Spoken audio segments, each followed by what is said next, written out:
Hello friends, আজকে চলে এসেছি আমি দরাবপুর স্কুল মাঠে, যেখানে আমার মাসি বাড়ি। এখানে দই ফুচকা অনেক বেশি ভালো লাগে আমার। প্রথমে তো বাদাম দিল, বাদাম দেওয়ার পরে দিল মিষ্টি চাটনি, আর তারপর দিল টক দই। আমি বলেছিলাম যে টক দই কেন, মিষ্টি দই তো দিতে পারতে। বলছে মিষ্টি চাটনির সাথে টক দইটাই বেশি মানাবে, তাই বললো যে টক দইটাই বেশি ভালো লাগবে এর সাথে খেতে।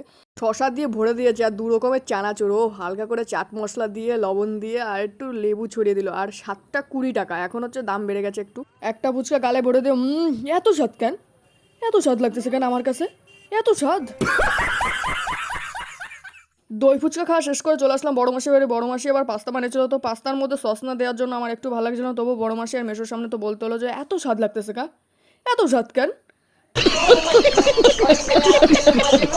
এবার চলে আসলাম ছোটো মাসি বাড়ি। ছোটো মাসি আবার বিরিয়ানি রান্না করেছে, তো বিরিয়ানি তো আর ছাড়া যায় না, যত এত কিছু খাই তবু বিরিয়ানি ছাড়া না। বিরিয়ানিটা সত্যি খুব সুন্দর হয়েছিল খেতে। তো আমি বিরিয়ানি খেতে দেখি, তোমরা আরও মিনি বলার জন্য চ্যানেলটাকে সাবস্ক্রাইব করো। টাটা।